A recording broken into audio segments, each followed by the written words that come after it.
Okay, good evening. I'm Eden Wimpheimer, First Selectwoman. I'm joined by Selectman Steve Hall and Selectperson Amanda Thompson. We are the Board of Selectmen acting as the Water Pollution Control Authority, WPCA.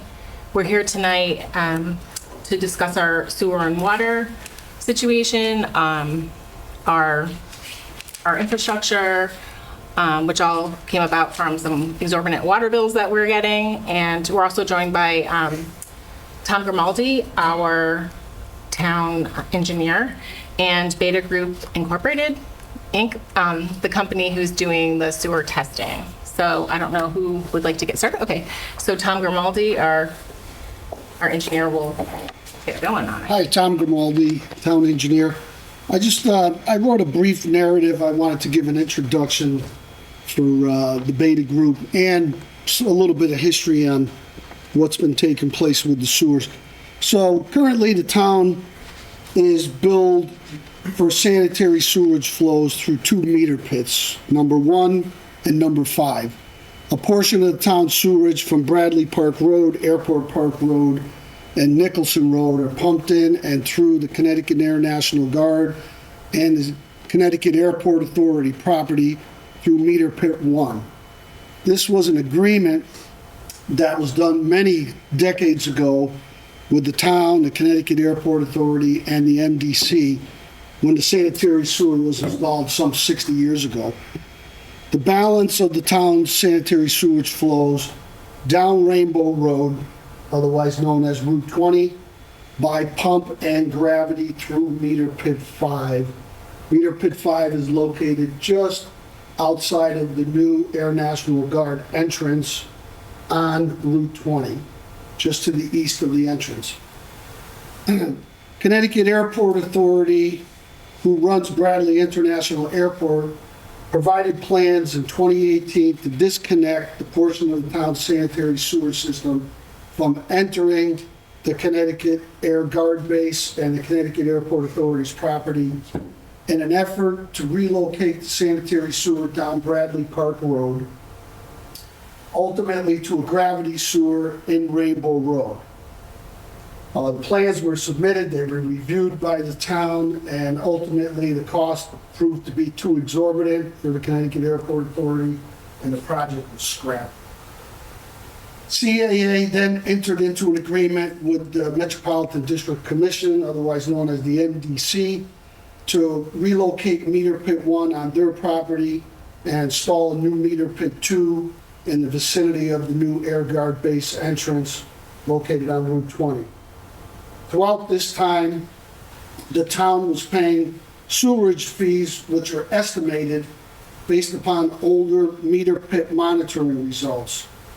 Now that the new meter pits are online for CAA at meter pit 1 and 2, and the MDC getting meter pit 5 back online, the results are yielding much higher numbers for the sewage flows to the MDC, who ultimately treats our sewerage.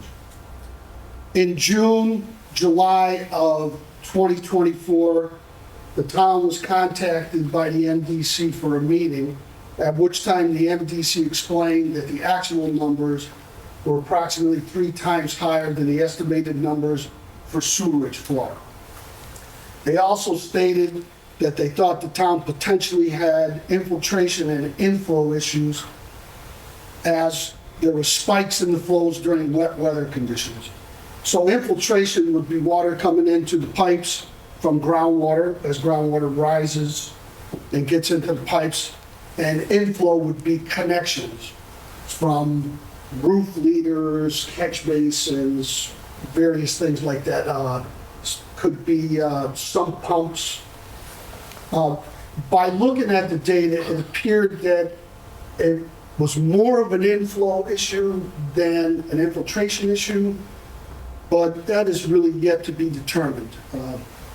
Shortly thereafter, I contacted the Department of Energy and Environmental Protection to inquire about grant funds, which may be available to municipalities to complete the II study and sanitary sewer evaluation and survey. We then started the process of an RFQ, a request for qualifications, which I completed in January of 2024. The RFQ was then reviewed and approved by DEEP, and the town then advertised the RFQ for qualified candidates to apply. The next step was for a panel to interview and hire an engineering firm which specializes in sanitary sewer evaluation. Through this process, we eventually hired the Beta Group to complete the I&I study and eventually the sanitary sewer evaluation survey. With that said, I'd like to turn the presentation over to Chris Cronin and Pete Nadovich from the Beta Group to explain the next steps in this process. Thanks, Pete. They're going to be sharing some slides. Are these something you can email me and then I can have posted on? Absolutely, yeah. Yeah, I'll email them to you afterwards. Perfect, thanks. So Tom, thank you very much for the introduction. Everyone, my name is Pete Nadowich for Beta Group Engineering, the project manager associated with the infiltration and flow analysis that we'll be completing for the town. Like Tom had mentioned, we'll be completing the I&I analysis, which is essentially the first stage approach to the SSES to help identify, if any, excess water that's entering the town's sanitary sewer collection system. This excess water is due to infiltration and inflow, like Tom had mentioned, which I'll give you another little overview, like Tom had just explained before, as to what infiltration and inflow is. So based on this first phase that we'll complete, depending on what we find, will lead into the subsequent phases to specifically locate those sources of I&I and ultimately recommend solutions to mitigate those sources of infiltration and inflow. So Tom had already touched upon this a little bit, but infiltration is essentially groundwater that's getting into your sewer system. And this is happening through faulty pipe joints where water can penetrate in. Similarly, cracks within the pipe infrastructure or deficiencies within the structures such as sewer manholes.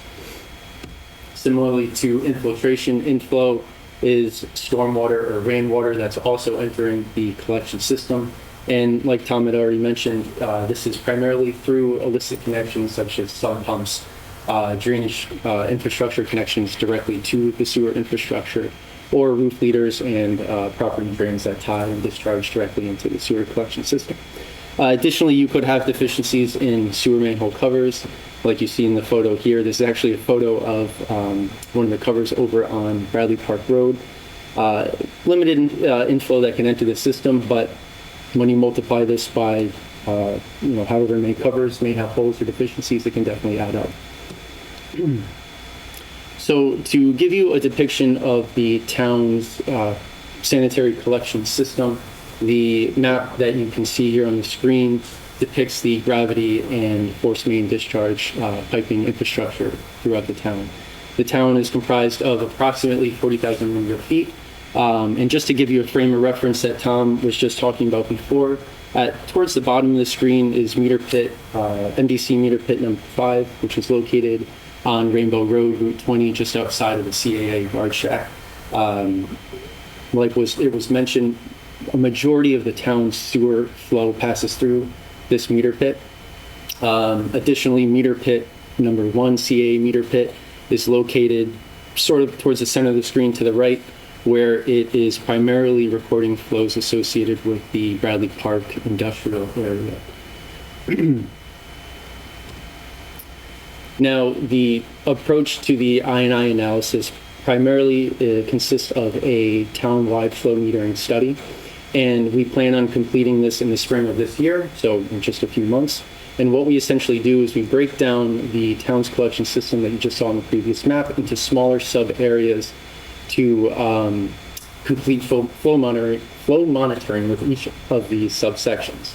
So two of the main goals that we look to do when we locate these flow meter within sewer manholes is we do install them within structures that will provide us with consistent data over the course of the flow metering effort. To do this, we primarily look for sewer manholes that have straight shots through them, do not have any obstructions such as sewer laterals that may obstruct the flow and create a turbulent flow within the structure. And we also look to install the flow meters during a period of time where we can capture a significant or multiple significant rain events, which is why we look to complete this in the springtime. So to dive in a little bit further to what we've preliminarily constructed as part of the flow metering process, the map that you can see on the screen now has the town's collection system broken up into 8 smaller subsections. So essentially what we do is we install a flow meter at the downstream end of each of the subsections so that we can record the sanitary sewer flows associated with each section. So just to walk you through a little bit kind of what we're looking to do, again, this is preliminary and is to be confirmed with further field investigations once we get started. But if you look towards the bottom of the screen, just upstream of flow meter, MDC meter pit number 5, we'll install flow meter number 1 to capture the flows just upstream of there.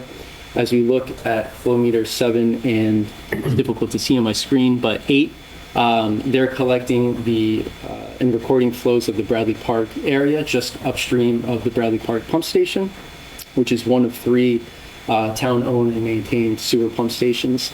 As we move further northwest, you'll see flow meter number 6, which is looking at the current development as well as the proposed development just off of East Street. And then we also have preliminarily located flow meters 5, 3, and 4, kind of in the downtown area and by the Higley Village and Schoolhouse Landing developments. And the last section is flow meter number 2, which is observing the flows in the area just downstream of the Schoolhouse pump station. And just one other thing that I failed to mention on the other screen, the maps that you see here have been compiled based on data that's been provided by the town, which is depicting the town sewer infrastructure. As part of the I&I analysis, we're also going to be completing further field investigations to update the field mapping and relative information associated with the sewer infrastructure so that everything's up to date, consistent, and relative, which will also aid us in the I&I analysis.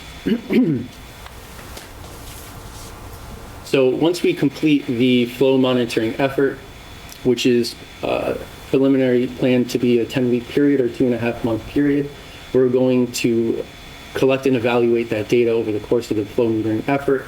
And we're going to identify, if at all, any sources of infiltration and inflow within those sub-areas. And the way we do this is we compare the recorded dry weather flow to the wet weather flows to identify any sources of inflow.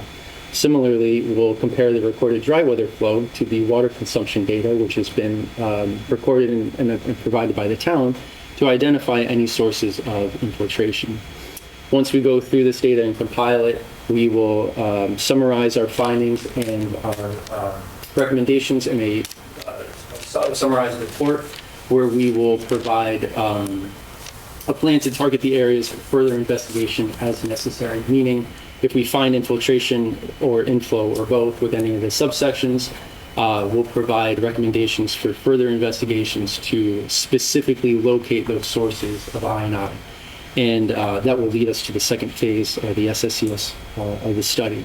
Now, the further investigations may include recommendations to complete closed-circuit television inspections or CCTV inspections, which help identify specific sources of infiltration to the system. We may recommend additional smoke testing, where the sewer system is essentially pumped with smoke to try to identify any of those illicit connections, such as roof leaders, drainage connections, so that smoke literally comes out of where those connections may be.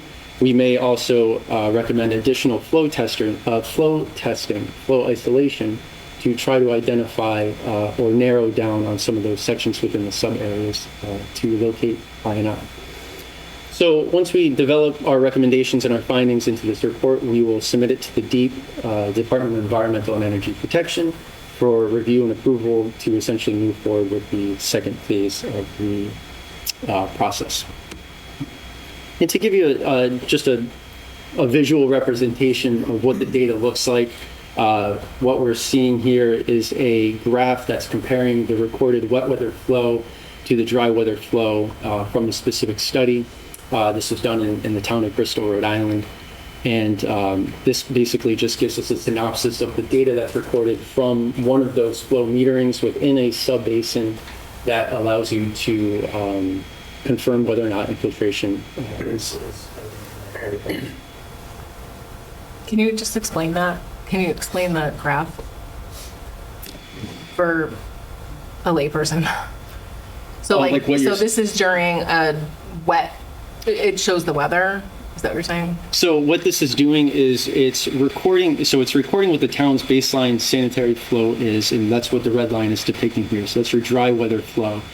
And similarly, the blue line is depicting or recording the wet weather flow over the course of that period, which I believe this was over the course of 1 day. Okay. So if I could just elaborate. Pete. Yes. So what we'll do is the flow monitoring is continuous.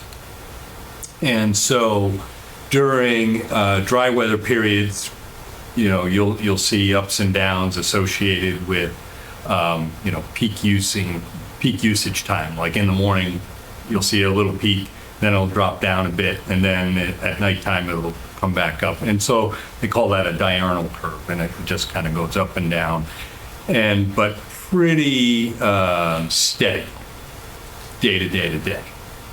Then if you have an inflow problem, when it rains, you'll see a big spike.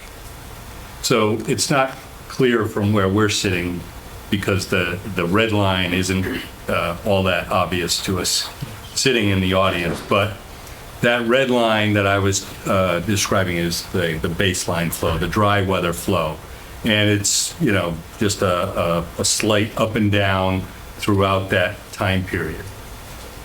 This big spike that you see in the blue is when the rain event occurs, and you can't really see the red line here, but the difference is very obvious.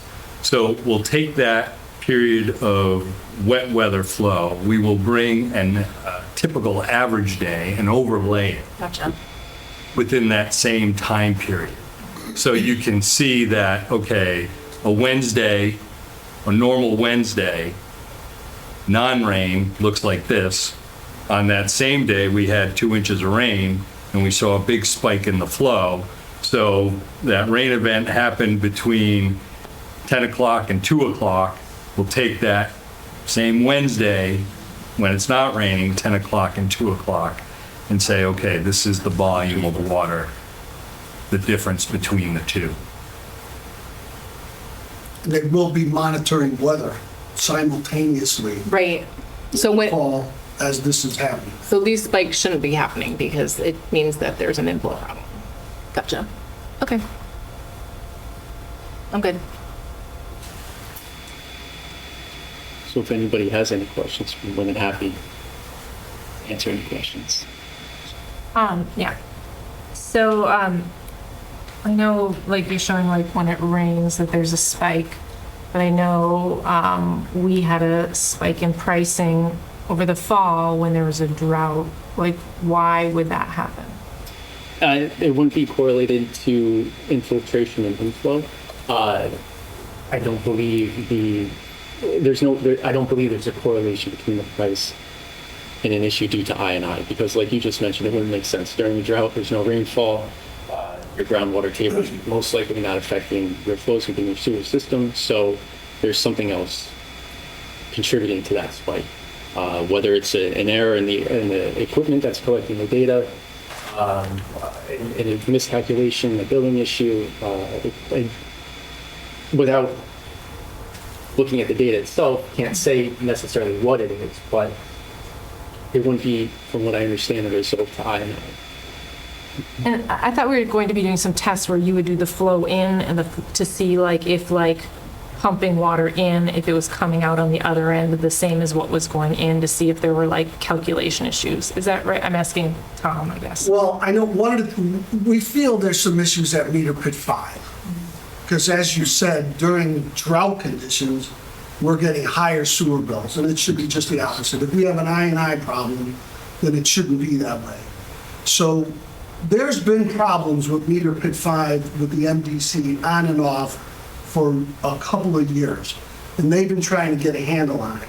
Ultimately, what we would like to do in the town is replace all the equipment in meter pit 5 with our own equipment, set it up with a SCADA system, which puts it out through a radio wave, like a cell, and then we can access that information here. We can have real-time data all the time.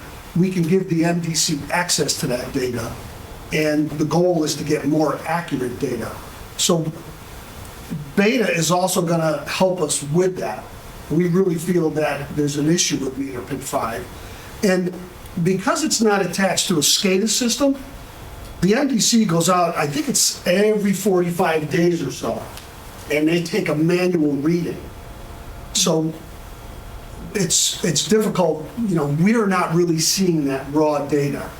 So ultimately, since we own the sewer system, we would like to replace the equipment with the latest and greatest equipment. There's some really good stuff out there. We've taken the specs on the equipment that we'd like to install. We sent it to the MDC, they approved it. So as soon as we get some funds, it probably would be after this first monitoring period, we'd like to get that equipment replaced on meter pit 5. Then we have access to raw data, as does MDC. And because personally, I really believe there's a problem with that meter. And there's not a way to test to see if that's like broken before we go and do Well, like, we are. all of this type of? The one meter pit that Pete talked about directly upstream of meter pit 5, that one, we're actually getting that in February 1st, plus or minus. They're not going to actually start monitoring for the I&I until March 1st. So we're going to try to get an extra month's worth of data so that Chris and Pete can analyze this data, and then we can sit down with the MDC. I know Lisa Madden, our new financial person, is heavily involved in this. She's already found some discrepancies, and she's going to be working with us, and I think we really need to have the town attorney involved as well. Is there a reason why MDC doesn't give us that data if we're not, like it's?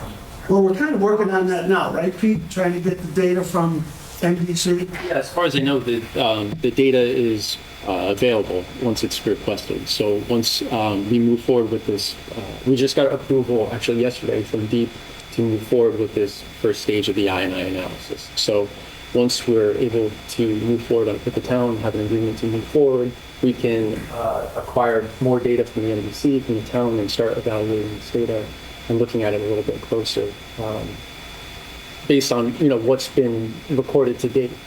And additionally, moving forward with the flow metering period that we'll be completing, we'll be able to compare the MDC's data associated with the same time period, just to compare and contrast the data, essentially. So they give you like a year's worth of data or something, or like many years? So Yeah, can you compare request a over time period. Sorry, yeah, you can request a time period, I'm sure, and they'll provide you flow records for whatever meter you're looking for, from whatever date to whatever date. And they just wouldn't give that to the town? It has to be like a very special request? Yeah, we would have to request it, but we want to make sure that we're requesting it when we have something to actually compare. So to just request the data and... Well, just like compare it to, I guess, previous years or... Yeah, we could compare it to a previous year, but ultimately what we're trying to do is say that we disagree with the data, and here's why, because we have flow meters upstream that are saying something different. It's going to take a while. There's two phases to this. The first phase is going to be this spring, and then based on that, as Pete said, the next phase will probably be next spring to do the sanitary sewer evaluation survey, which will isolate things more and really dig into it. In the meantime, though, if we get this data, the extra month, and then the 10-week period, so we'll have a total of 14 weeks of data that we can then go to the MDC and say we agree or disagree. The other thing that I think it's important for us to get, and we're trying to get it, we're struggling a little bit, is we're trying to get weather data from the Connecticut Airport Authority because they monitor the weather daily. And I'm sure they have logs and data and history for the weather with rainfall amounts. So during this phase, Beta is going to be monitoring rainfall as well as flow metering. But if it would be nice to have some historical data from the Connecticut Airport Authority, rainfall amounts that we can compare. And if we do get some older data, as you say, we really need to have the rainfall to see. That's one. And then secondly, how is it agreeing with our metering or not? So, I mean, ultimately, I think we're going to be replacing that equipment. That's the only way to really ensure that we're getting accurate results. So after the phase one, if we disagree, is there any way to kind of like Negotiate. negotiate at that point and kind of say like, hey, this is all wrong. We're not paying this. I think we would have a good case. We'd have to have the town attorney involved. And Beta will be working with us on that. They're the experts in the area. So, yeah, I think we would then have to sit down with the NBC and have a meeting with their higher-ups and say, here's what we're finding.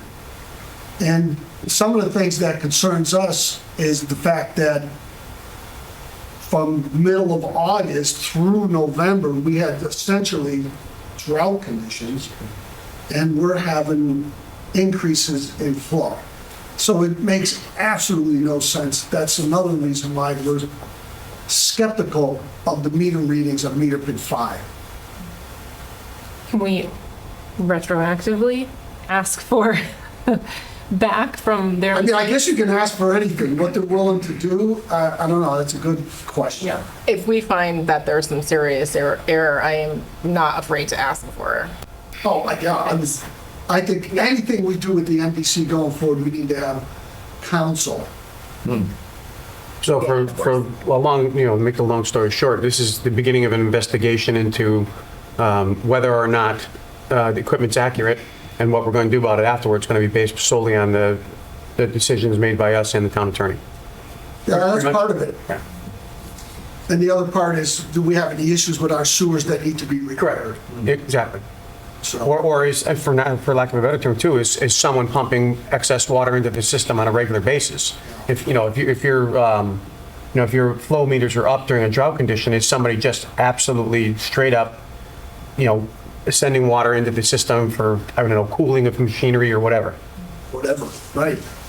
And we need to know that. Correct. Those are really important things. The other thing, too, is back when these sewers were put in, the flows were extremely low because there weren't too many people connected to them. So they allowed connections for various things, like roof leaders and maybe even a catch basin back in the day so that they could get more water to push the sewerage through so they didn't have clogging issues. But that whole mindset and rationale has changed drastically over the past 30 years or more. So there may be some catch basins or whatever that we don't even know about. Right. And they may have been legal at the time, but we would ask folks to disconnect. Can you require that? We can. And you will be able to find that out with this study? Like you'll be able to pinpoint any locations that have that so that we can require that to be fixed? Correct. So the first phase would identify those areas that may be affected to, say, drainage infrastructure, catch basin side of the system. The second phase would specifically identify where those connections are. But the first phase would essentially tell you whether or not you have an I&I problem, and if you do, what area do you need to look at a little bit closer. But in the end result, to answer your question, yes, the purpose of it is to specifically identify those sources so you can reduce it or eliminate them. This first phase is just what area. Then it's okay if it's excessive and there's a limit before it's considered excessive or not excessive. And basically, what that means is it worth chasing. And then the second phase, which, we don't have authorization to proceed because everything's got to be step by step with the regulators. We'll submit another work plan for them to review. And then they'll say, okay, yeah, move forward. And then we'll try to pinpoint those specific sources. So it's a little ways down the road before we identify those. And then it's, like Tom said, you could ask them to disconnect, or if it's a roadway drainage, that's direct connect, then it's kind of an evaluation of, okay, if we disconnect it from the sewer, where does it go? And is it go a mile down the road? And is it worth just continuing to allow it to go into the sewer, or is it worth constructing new drainage to a new discharge point? So it's just kind of that cost benefit analysis to help make that decision. And then you mentioned that this all gets reported to DEEP. So like what is their connection or handling of the situation? Like, can you just explain to me a little bit about that? So DEEP is providing 55% of the funds for the cost of the project as a grant, and the town is required to pay 45%. So as a portion of the work gets done and Beta invoices the town, we pay Beta. We then send that invoice off to DEEP. DEEP reimburses the town, and we put it back in our operation and maintenance fund for the sanitary sewer. And we've been slowly building that fund up, especially over the past year, in an effort to pay for this, because we knew that we were going to have to do this. So we're actually bringing some funds in through sanitary sewer permitting, something that the town hasn't done ever before. It's only happened in the past couple of years, where we're actually charging fees for connections. So we're at a point now where we're actually bringing some money in. For years, the town didn't bring any money in for sanitary sewer operation and maintenance. Well, Excuse me. Yeah, we have about 200,000 in that account now. And the cost, a little over 200. I didn't bring I the, think we're like 220 Yeah. or 224 we have in the account. and the cost of the study, or the cost of this study is 199,000. Right. So we'll be reimbursed 55% of that, about 110. Yeah, so we'll get 55% back, approximately $110,000 back. And then we do have to pay the GIS mapping, which is about 32,000. Right. But there's still plenty of money in that account for it. So DEEP won't pay for the GIS mapping, but we feel it's extremely important to get the GIS mapping done, so we know exactly where the sanitary sewer and storm drainage is in relation to each other.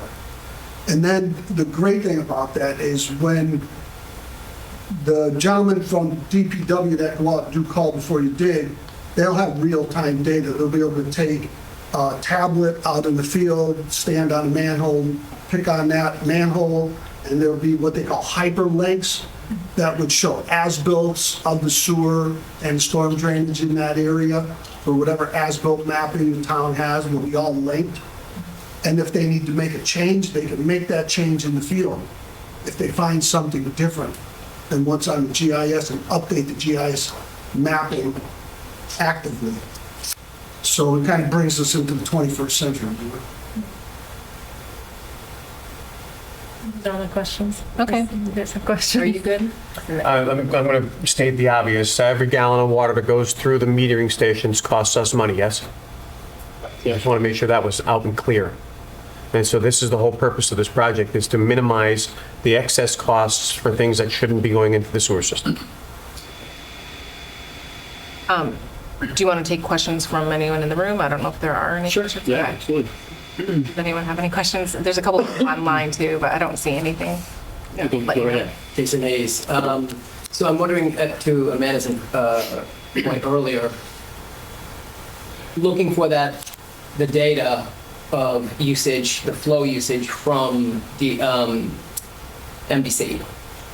Would it not benefit the town, because we do have real data, because it's an in-out system the way we bill.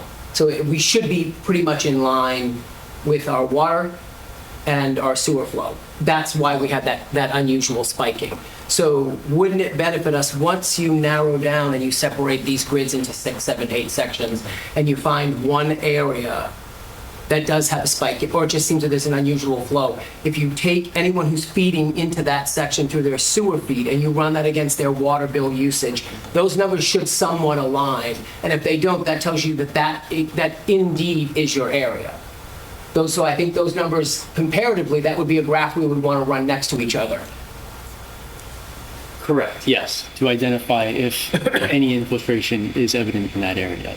And that would be the purpose of comparing, like you said, the water usage data to whatever flow data is captured as part of this effort, which will be included. And I may have missed your question, but you're asking, can you just specify again what? Wouldn't that be something that we should be looking at now? Correct, yes. It's kind of, while we're waiting for this study to progress, Oh, the ahead town of should time. be gathering that chart so we have that data so that we know the water usage. So when we do get that information from you for the different zones that you've broken down for flow, we now have something to literally lay right over that. Right. And understand where there is a serious, this is the water they're using. There's no way we should be up here with flow out of that zone once you've separated them.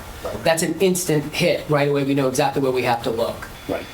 So that question, then my second question is, as far as metering, what are we looking at pricing and how is that covered? Metering as part of the I&I study? To replace meter pit 5. We're still working on the numbers. We haven't gotten it. So what I have to do is, I have the equipment approved for use. Now I have to do an RFP and put it out to bid. Yeah. If I had to guess, I would say we're in a $50,000 to $70,000 range. I mean, there's some electrical work that has to be done. There's, obviously the computer system that gets attached to it, so. We're not looking at, 800,000, No. We're a low ballpark. Great.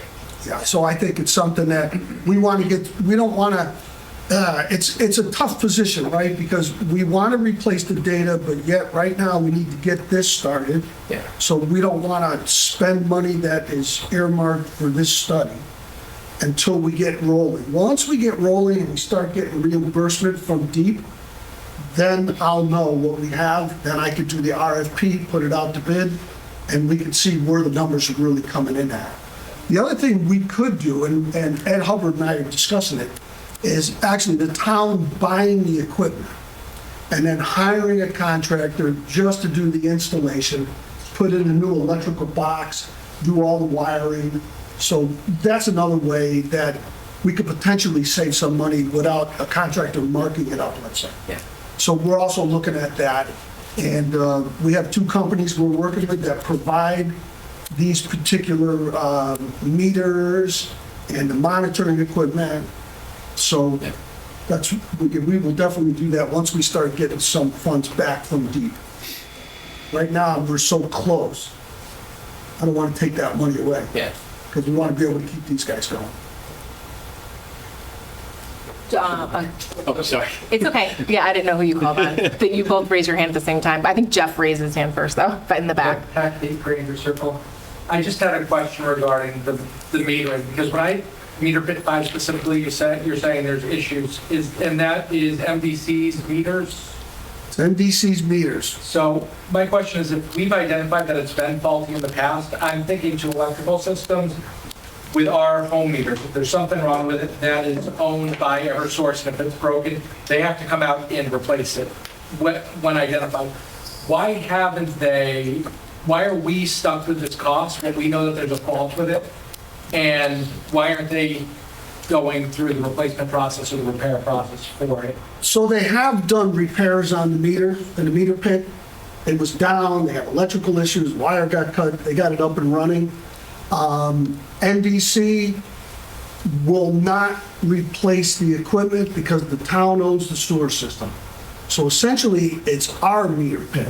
I'm not sure of the agreement that was done decades ago with the town and the powers that were here before, but we really should take that meter pit over. It's our sanitary sewer system. We should have our equipment in there. We should be monitoring it so that we're in control of it. Yeah. And then we allow the MDC to access it. So that's ultimately where we want to go. Because it is our meter pit and it's our sewers. The MDC owns the water, the town of East Granby owns the sewer. So that's why the MDC says, well, the meter pit's running and we feel it's working. And I'll say, well, you guys are having problems with it. Yeah, we're having problems with it, but right now it's functioning. So we think it's functioning okay. So it's up to us now to prove that it's not functioning. We're suspicious of it. Yeah. And just because of the data, the way it's come in, and against the way it's compared against the rainfall. So we really think there's a problem there, but we have to prove it. Okay. That's the first step. And ultimately, we want to be in control of those meter pits. It behooves us to be. Makes sense. Jim?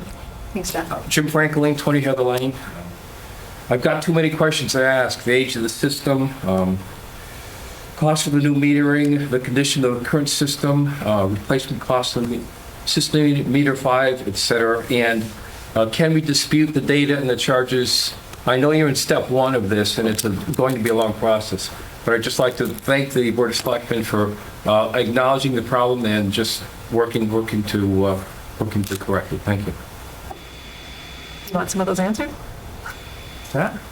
Do you want some of those answered, if you can answer them for I me? mean, the sewer system is anywhere from 50 to 60 years old. Wow.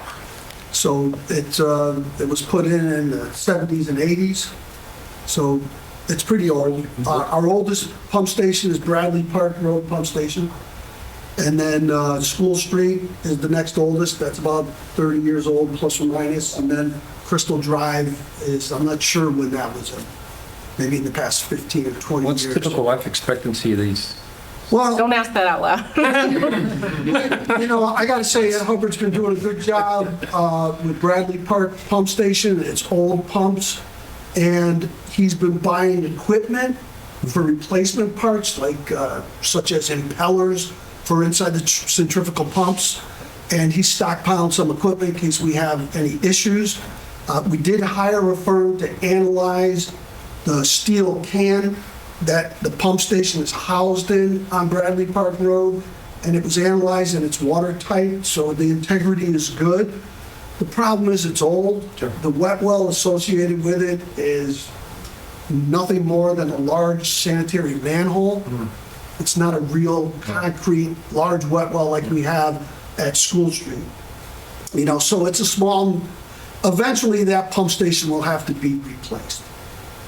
And ultimately, if we had an endless pocket of money, which we don't, we would like to disconnect from Bradley Airport at Meter Pit 1 and somehow connect maybe up on Cripes, because it was over $1 million to go down Bradley Park Road to Route 20. I think it was 1.25 million we were getting quotes for. So we'd like ultimately down the road, if we can afford it, maybe bond for it. I mean, that's like a whole nother subject. Yeah, a whole other project. Yeah, but disconnecting from the airport authority would be a great thing for the town as well. Then we're totally in control of everything, and then we know where our issues are, we address our issues. So there's really 3 parts to this, right? So you have the I&I, the sanitary sewer evaluation survey, then ultimately we need to fix this. So if we do have problems, then Beta's got to help us with engineering design work on what to fix, what areas to fix, what are the problems, put together a plan set, and then we have to go out to bid.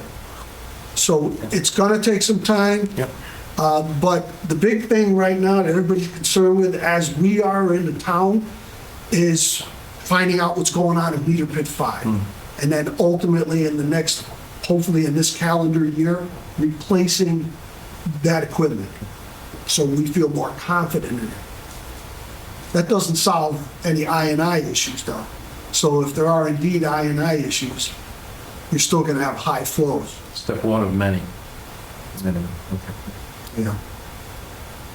But we're getting the ball rolling. Thank you.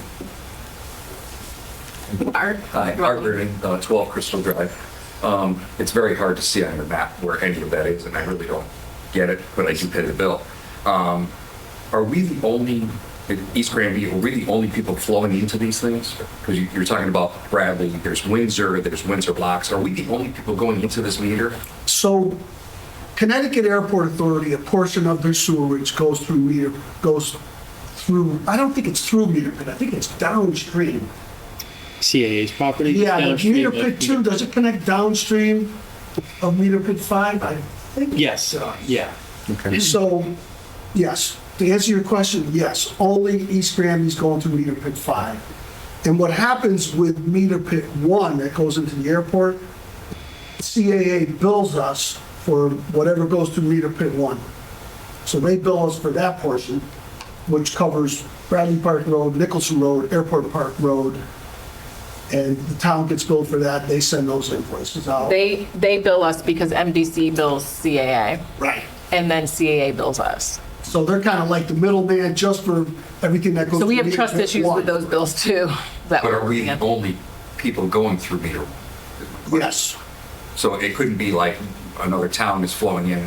There's not The another bills town. Kind of get mixed over. There is potentially one building from the Connecticut Air National Guard, which we're investigating now. When we started pulling some manholes, I noticed the lateral that was coming in. So we're going to be having a conversation with the Connecticut Air National Guard as well, because we may need to start charging them for 2 laterals, potentially as much as 2 laterals. So we're investigating that as well. And my second question was, you talked about the spike during the drought. Has it gone back down to what we would consider pre-spike normal, or is it still high? We haven't looked closely at this data as this has been, before this, our efforts associated with this study. Tom, I don't know if you can speak a little bit more on top of that, but as far as I know, it's, I think it's kind of averaged out. Yeah, I mean, it comes down. Because after- Lisa Madden, Yeah. she was the one that found that when she was going through all the invoicing, our new financial person. And she noticed that, because I asked her, I said, we should have much lower flows from middle of August to the end of November. So she went and looked at the billing, and it was not agreed with the drought conditions. So that's what started making us think, okay, is there something else beside an I&I issue? Is there a metering issue as well? So the reason I asked that is because in those months across the street, they started building the new development, which had been dormant for 20 years. Right. And all that infrastructure has been sitting there. Might that have caused something to make that spike when they started moving things around? I don't know anything about it. I'm just saying, I live across, this is what I'm thinking, because I look at when I get my bill from the MDC, it's not even comparison of what I'm allowed by my sewer. Like, it's not even coming remotely close. But again, my situation is different. I'm there by myself, so it's not like I have a family of 10 or something.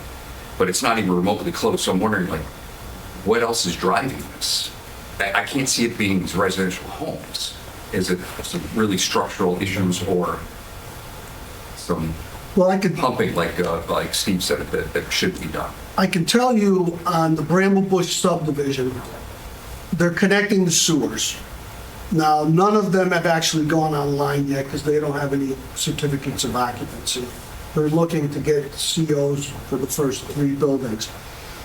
Excuse me, prior to the subdivision, the approval that they had to come back for because those approvals had expired for Bramblebush and East Granby Meadows, I required them to camera the entire sanitary sewer system and find issues. They found one issue. There was a settlement in a pipe on East Granby Meadows, which is the subdivision directly below it to the south that they haven't started building on. The integrity of Bramblebush, the entire sanitary sewer system, was in great shape. So before they're allowed to build any structures, get any building permits on East Granby Meadows, they have to repair that one section of sanitary sewer main. Once that's done, it's cambered again, they give us proof that it's done properly, we'll sign off for them to move forward. Long and short of it is, the issue is not coming from that submarine. That was my question. So Yeah. prior to any, there's been nothing been flowing over there. Yeah, there's still nothing flowing. Oh, that's was my question. Yeah. It's just something you were talking about that time period and watching, build these beautiful buildings. I'm like, whoa, maybe there's something, you don't know. It's been sitting a long time. You don't, that's why we required I it to appreciate it. camera. Thank you. We did do the testing of those sewers too before, That was part of the cammering, Yeah. was we required them to pressure test them, and right, right. so everything was done. Jason raised his hand first, sorry. Also, I've been kind of doing a little bit of digging to try to figure out how we got smacked, because there are 10 of us, 10 towns like East Granby, that are non-members of the MDC. So basically, we have control of the sewer system, and our rates, the way we bill, are based off of the CFFs and the usage, water in, water out.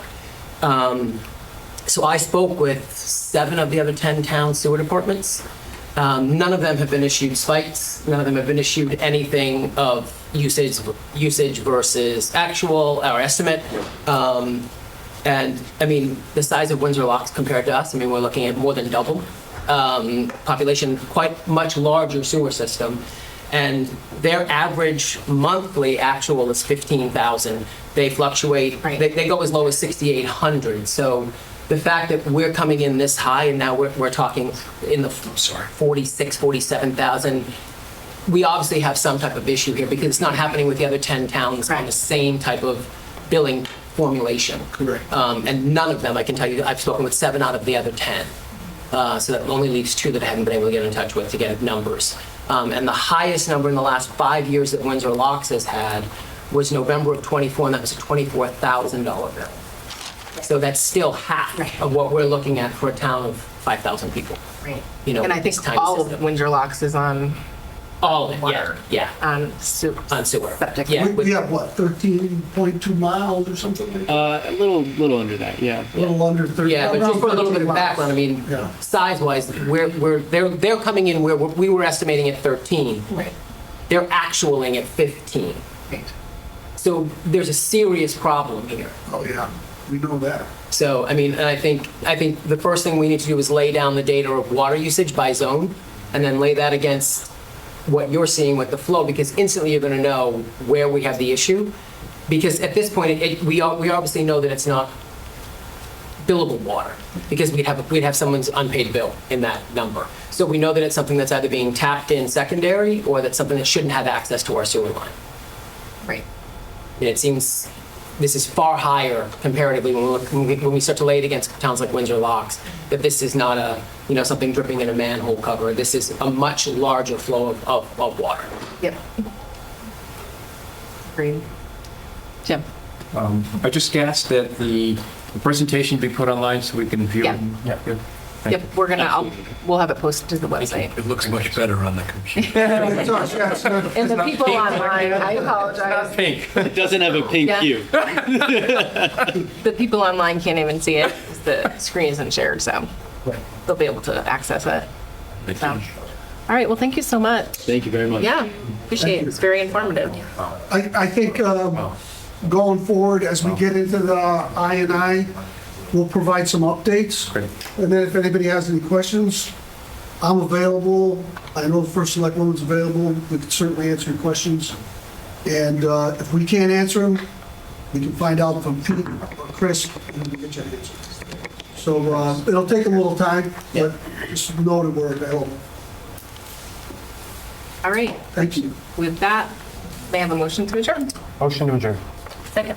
All right, we are adjourning this WPCA meeting at 6:26 PM.